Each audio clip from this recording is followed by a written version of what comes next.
नमस्कार, जय हिंद, वंदे मातरम। स्वागत है आप सभी का बिहार के सबसे बड़े न्यूज चैनल में। तो चलिए दोस्तों, नजर डालते हैं बिहार के मुख्य समाचारों और आज की बड़ी खबरों पर। आज प्रदेश के किसानों, गरीबों, मजदूरों, बेरोजगार युवाओं और माताओं बहनों के लिए कई अहम और राहत भरी खबरें सामने आ रही हैं। बिहार में भ्रष्टाचार, गरीबी, बेरोजगारी, बिजली और पानी से जुड़ी समस्याओं को खत्म करने के लिए मुख्यमंत्री नीतीश कुमार की सरकार बड़े फैसले लेने जा रही है। पीएम किसान सम्मान निधि की अगली किस्त कब जारी होगी, इसकी पूरी जानकारी हम आपको देंगे। इसके साथ ही आज से प्रदेश में 10 से 15 नए नियम लागू हो रहे हैं, जिनका सीधा असर आप पर पड़ सकता है। पेट्रोल, डीजल, सोना और चांदी के ताजा भाव, मौसम का हाल और सरकार की नई घोषणाओं पर भी विस्तार से चर्चा करेंगे। अगर आप बिहार के निवासी हैं तो चैनल को सब्सक्राइब जरूर करें और वीडियो अंत तक देखें ताकि किसी भी योजना के लाभ से वंचित न रहें। आज बिहार विधानसभा का सत्र बजट पेश होने के बाद एक बार फिर से गहमा गहमी के साथ शुरू हुआ। सदन की कार्यवाही शुरू होते ही विपक्षी दलों ने राज्य में बेरोजगारी और खाली पड़े पदों को भरने के मुद्दे पर सरकार को जमकर घेरा। विपक्ष का आरोप है कि बजट में युवाओं के लिए ठोस रोजगार नीतियों का अभाव है। जवाब में सत्ता पक्ष ने सरकारी योजनाओं और आने वाली भर्तियों का ब्यौरा पेश करते हुए अपना पक्ष मजबूती से रखा।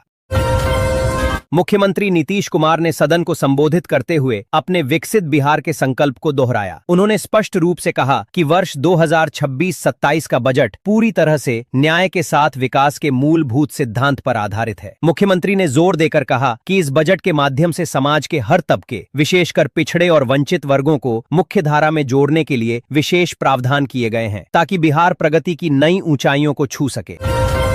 पटना में आज राष्ट्रीय जनतांत्रिक गठबंधन यानी एनडीए के घटक दलों की एक महत्वपूर्ण समन्वय बैठक आयोजित की गई। इस बैठक में जनता दल यूनाइटेड और भारतीय जनता पार्टी के शीर्ष नेताओं ने हिस्सा लिया। बैठक का मुख्य उद्देश्य चालू विधानसभा सत्र के दौरान विपक्ष के हमलों का सामना करने के लिए एक साझा रणनीति तैयार करना था। इसके साथ ही आगामी चुनावों को ध्यान में रखते हुए जमीनी स्तर पर गठबंधन को और अधिक मजबूत करने पर भी विस्तार से चर्चा हुई।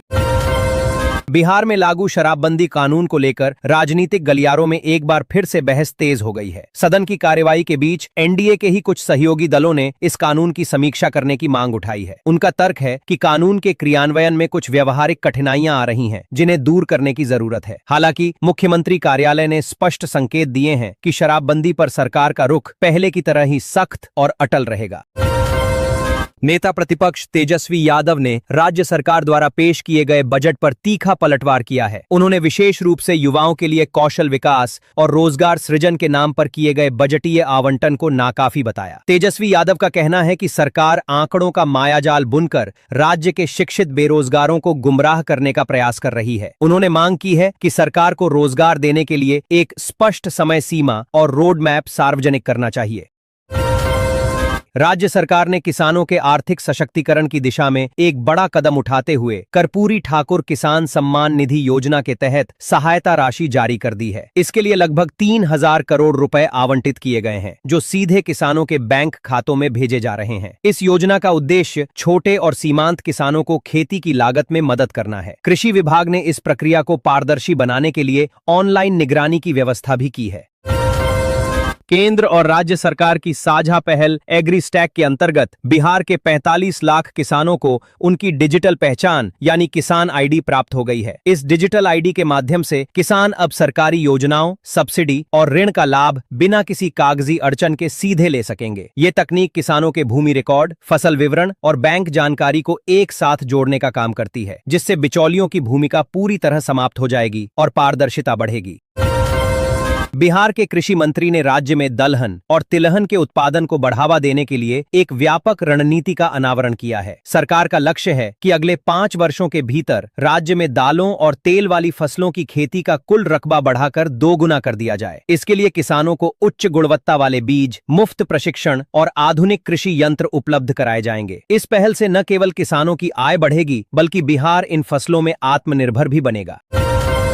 मुख्यमंत्री महिला उद्यमी योजना के अंतर्गत राज्य की 1 करोड़ महिलाओं को स्वयं सहायता समूहों के माध्यम से जोड़ने का एक महत्वाकांक्षी लक्ष्य रखा गया है। इस योजना के तहत महिलाओं को अपना छोटा व्यवसाय या कुटीर उद्योग शुरू करने के लिए आर्थिक अनुदान और कम ब्याज पर ऋण प्रदान किया जा रहा है। सरकार का मानना है कि महिलाओं के आर्थिक रूप से आत्मनिर्भर होने से ग्रामीण अर्थव्यवस्था को नई गति मिलेगी और समाज में महिला सशक्तिकरण का मार्ग और अधिक प्रशस्त होगा।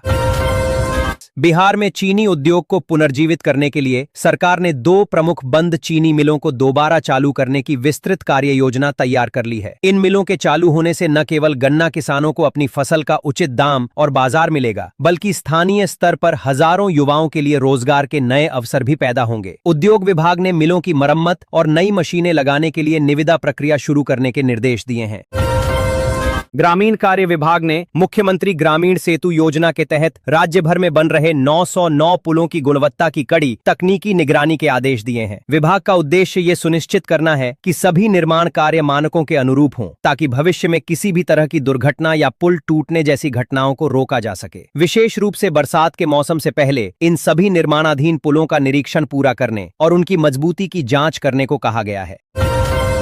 पटना समेत राज्य के अन्य प्रमुख शहरों में कानून व्यवस्था को और अधिक सुदृढ़ करने के लिए प्रशासन द्वारा आर्टिफिशियल इंटेलिजेंस यानी AI आधारित कैमरों का नेटवर्क स्थापित किया जा रहा है। ये स्मार्ट कैमरे संदिग्ध गतिविधियों की पहचान करने, ट्रैफिक नियमों के उल्लंघन और अपराध नियंत्रण में पुलिस की बड़ी मदद करेंगे। इस नई तकनीक के जरिए अब भीड़भाड़ वाले इलाकों में अपराधियों पर नजर रखना आसान हो जाएगा। योजना के पहले चरण में संवेदनशील चौराहों पर ये कैमरे लगाए जा रहे हैं।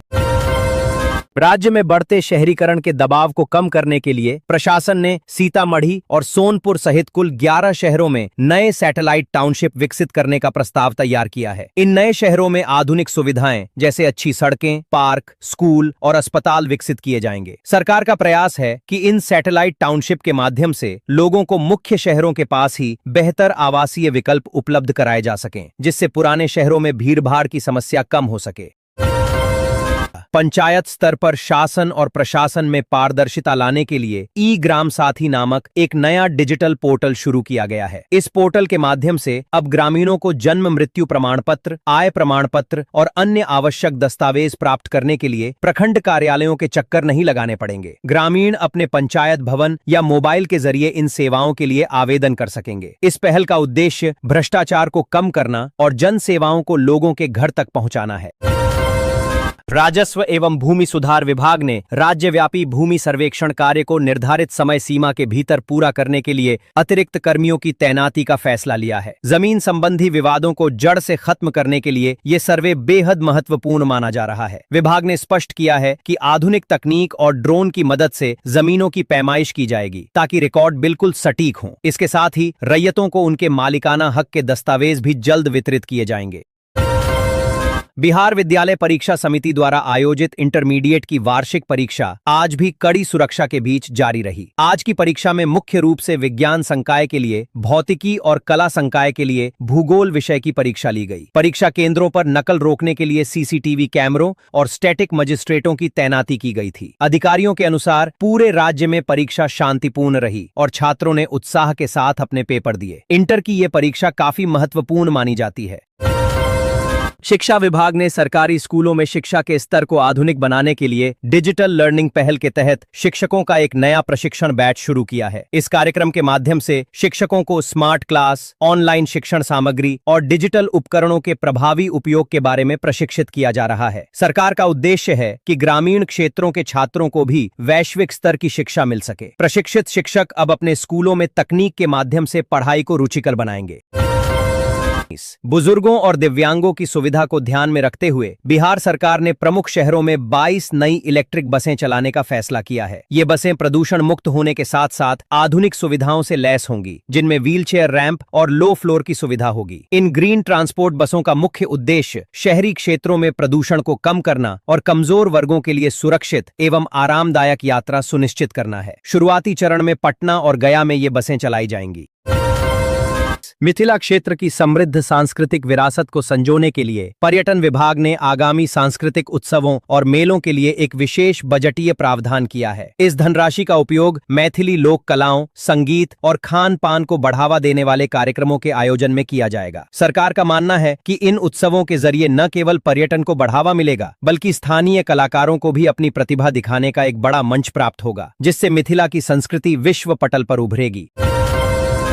जल जीवन हरियाली अभियान के तहत राज्य की विभिन्न पंचायतों ने जल संरक्षण की दिशा में एक सामूहिक संकल्प लिया है। इसके अंतर्गत गांवों के पुराने तालाबों, कुओं और आहर पाइनों का सौंदर्यीकरण और पुनरुद्धार किया जाएगा। पंचायतों ने तय किया है कि वे वर्षा जल संचयन के लिए विशेष ढांचा तैयार करेंगे और सघन पौधरोपण अभियान चलाएंगे। इस जन भागीदारी से न केवल गिरते जल स्तर को सुधारा जा सकेगा, बल्कि पर्यावरण के संतुलन को बनाए रखने में भी बड़ी मदद मिलेगी। समाज कल्याण विभाग ने राज्य के लाखों लाभार्थियों के खातों में सामाजिक सुरक्षा पेंशन की राशि सीधे हस्तांतरित करने की प्रक्रिया को सफलतापूर्वक पूरा कर लिया है। डीबीटी यानी डायरेक्ट बेनिफिट ट्रांसफर के माध्यम से वृद्धों, विधवाओं और दिव्यांगों को उनकी पेंशन राशि बिना किसी देरी के प्राप्त हो रही है। विभाग ने एक हेल्पलाइन नंबर भी जारी किया है ताकि अगर किसी लाभार्थी को भुगतान में कोई समस्या हो तो उसका तुरंत समाधान किया जा सके। इससे पारदर्शिता बढ़ी है। बिहार को पूर्वी भारत का प्रमुख तकनीकी केंद्र बनाने के उद्देश्य से सरकार ने फिनटेक सिटी परियोजना के ब्लूप्रिंट पर गहन चर्चा शुरू कर दी है। इस प्रस्तावित शहर में वित्तीय सेवाओं और सूचना प्रौद्योगिकी से जुड़ी बड़ी कंपनियों को आकर्षित करने के लिए विशेष बुनियादी ढांचा विकसित किया जाएगा। फिनटेक सिटी के माध्यम से हजारों उच्च कुशल युवाओं को रोजगार मिलने की उम्मीद है। सरकार इस परियोजना के लिए भूमि आवंटन और आवश्यक निवेश नीतियों पर तेजी से काम कर रही है। राज्य के युवा उद्यमियों को प्रोत्साहित करने के लिए स्टार्टअप बिहार पहल के तहत नए स्टार्टअप हब और इंक्यूबेशन सेंटर खोलने की बड़ी घोषणा की गई है। इन केंद्रों में युवाओं को अपने अभिनव विचारों को व्यवसाय में बदलने के लिए तकनीकी मार्गदर्शन, विशेषज्ञों की सलाह और आर्थिक मदद प्रदान की जाएगी। सरकार का लक्ष्य है कि बिहार के युवा केवल नौकरी की तलाश न करें, बल्कि वे खुद नौकरी देने वाले बने। इससे राज्य में नवाचार का वातावरण तैयार होगा। शासन प्रणाली में आधुनिक तकनीक और पारदर्शिता को बढ़ावा देने के लिए राज्य सरकार ने बिहार आर्टिफिशियल इंटेलिजेंस मिशन की स्थापना की है। इस मिशन के तहत सरकारी विभागों के कामकाज में एआई का उपयोग बढ़ाया जाएगा ताकि जन सेवाओं की आपूर्ति में तेजी आए और मानवीय त्रुटियों को कम किया जा सके। इसके जरिए डेटा का विश्लेषण कर जनहित की नीतियां बनाने में सरकार को बड़ी मदद मिलेगी। बिहार अब गवर्नेंस के मामले में तकनीक आधारित भविष्य की ओर बढ़ रहा है।